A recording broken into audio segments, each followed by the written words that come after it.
Hey everyone, welcome to this channel. So in this video, I'm gonna show you how to do a night ambience lighting for this isometric room.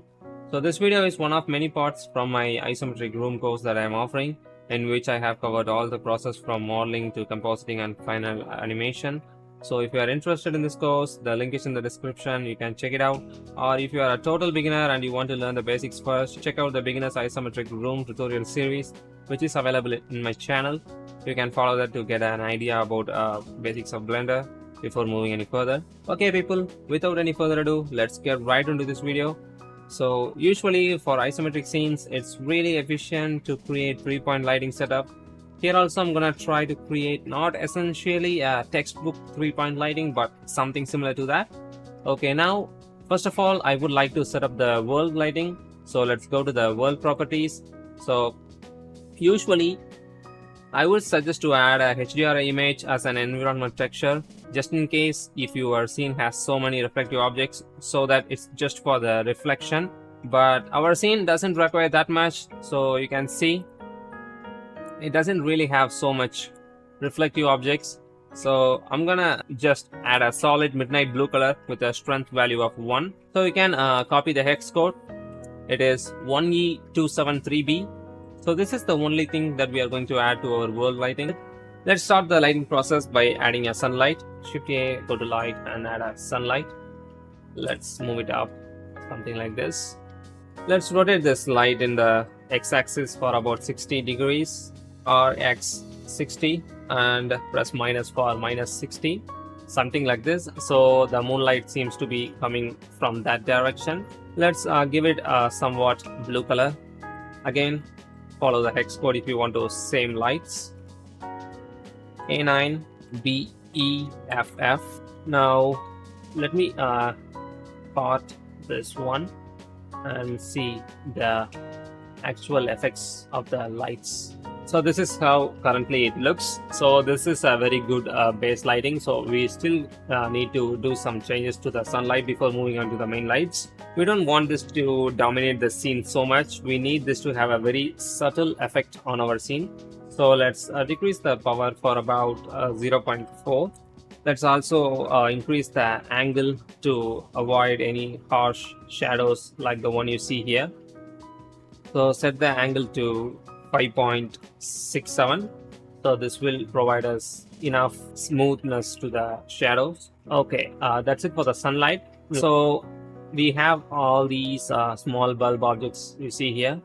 So we are going to use some point lights, and we are also going to create a emission material for the filament. So let's create the material for the filament first. So select any one of the bulb, tab into edit mode, select just the filament, add a new material slot and click the new button to create a new material. Let's call this emission bulb. Change the principal VSDF to emission VSDF and let's switch the color to orange and click assign, so you can see the filament glowing up. Let's leave the power as 1. We don't really need to go crazy with this one. Shift A, go to light, add a point light. Let's move it up like this. I think this is a little bit more powerful for our liking. So first we set the color. Let's give it somewhat a warm color like this, similar to the filament. In case if you want an exact hex code, I can give you one. FFC96D. So this is the exact hex code. Let's increase the radius slightly, something like this. And let's set the power to 2 watts. We don't want this to be overpower the scene itself. So something like this will do. Now let's create multiple copies of this point light and place each one for each bulb. Press Shift D to create the copy. Okay, let's also grab a point light for the table lamp over here. Shift D.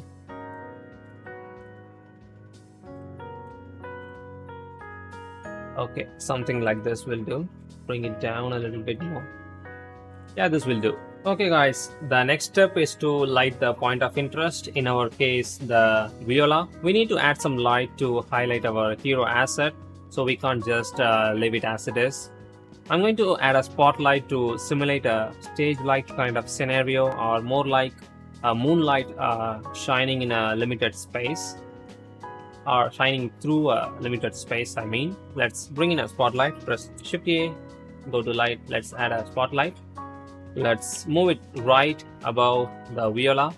So right now it is very huge, so I'm gonna scale it down to match the proportion of our scene and bring it somewhere around here, right above the viola, like this. Let's change the color of this light. So I'm going to give it a specific hex code like before, 435EB5. So this is going to be the color of our light. So right now the power is very low, so I'm going to increase it about 800. Let's see. I think this is more like a stage spotlight, so we need to increase the radius a little bit to get rid of this obviously visible circle. Let's also increase the blend all the way to 1. In that way we will get a really nice and diffused light. In case if you want, you can also play with the radius. This will also allow you to control how diffused the light want to be. Let's keep the spot size to 45 degree, not more than that. I think the default value works good. Let's create a duplicate of this spotlight and move it slightly over here and rotate it towards the viola, something like this.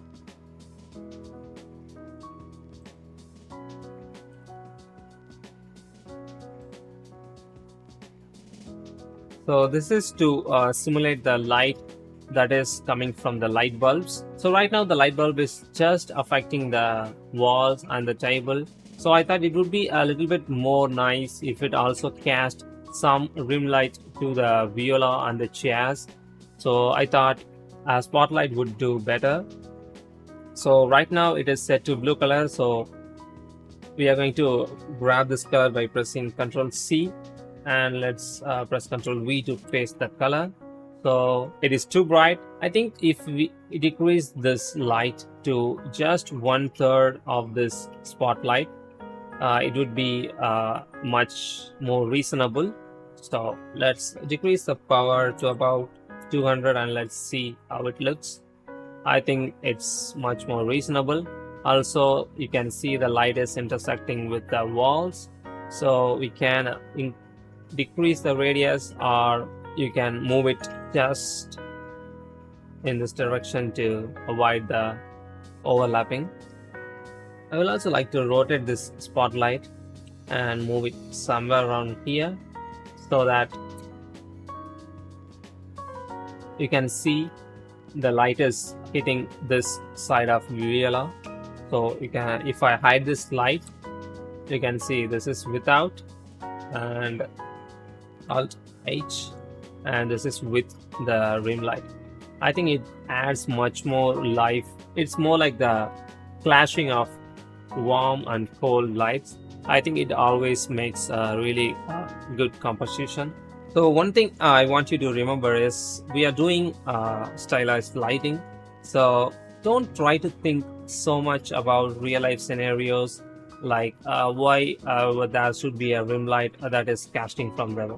So discard any type of reasoning and try to produce art that is more appealing than worrying much about what it would be like in the real life. So yeah, now finally let's add some fill light to lift up the shadows in the side of the wooden drawer. So let's get an area light. Press Shift A, go to light. Let's add an area light. Let's rotate this in 90 degrees in x-axis and move it over here. So make sure that the light doesn't cut through the plane like this. So make sure that you move it enough distance in the y-axis so that the cutting portion might be out of the camera like this. So as the name suggests, it's a fill light, so it is going to be a much more bigger and much more softer. So before adjusting the power and size, let's give it a blue color, something like this. So if you need the hex code, it is 3A6088. Okay, now let's increase the power for about 50 watts. You can always hide and unhide the light to see if it is really making any difference. So in our case, it is lifting up the shadows a little bit, and don't overdo it. So this is just to make sure that no scene or no place in our scene is pitch black or too much dark to read. So that's why we are adding fill light. So anyway, this is a stylized lighting, so go crazy, do whatever you like. So I'm going to suggest keep the power at bay. So 50 watts is more reasonable. Let's also increase the size. I'm going to give it about 5 meters. As you can see, as soon as I have increased the size of the light, the shadow that was previously casting onto the wooden drawer, the plant's shadow, is now really diffused. So if I switch it back to 1 meters, you can see the shadow switch back to 5. So that's all good. Maybe we can increase the value a little bit to give it a little bit more power, and somewhat a purplish blue. Yeah, it adds more sense now. Okay, cool. I think this spotlight is casting a bit harsh light, so I'm going to try and increase the radius a little bit to make sure that it is not colliding with the walls. Yeah, something like this will do. And still lighting up the wheel. Yeah, that's good. Okay guys, so as for the render settings, let's crank up the max samples to, because this is a nighttime scene, so to avoid noise we can crank up the samples. Let's also make sure that you turn on the denoise option. So if I come to the color management, it is as usual, it is set to filmic and medium high contrast, and I have slightly pushed the gamma to 1.1. so previously it was set to 1. It is a little bit darker, so I have pushed the gamma to 1.1. Now if you are okay with everything, you can hit F12 to render out your image. Okay guys, our scene has been rendered out. So at 4K resolution, it took me for about 1 minute 37 seconds to render out single frame.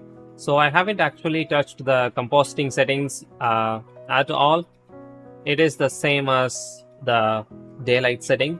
So you can use the same settings, or you can change if you like to do something else. So yeah, that's it for this video guys. I hope you have learned something. Okay, take care. I'll see you on the next one. Bye bye.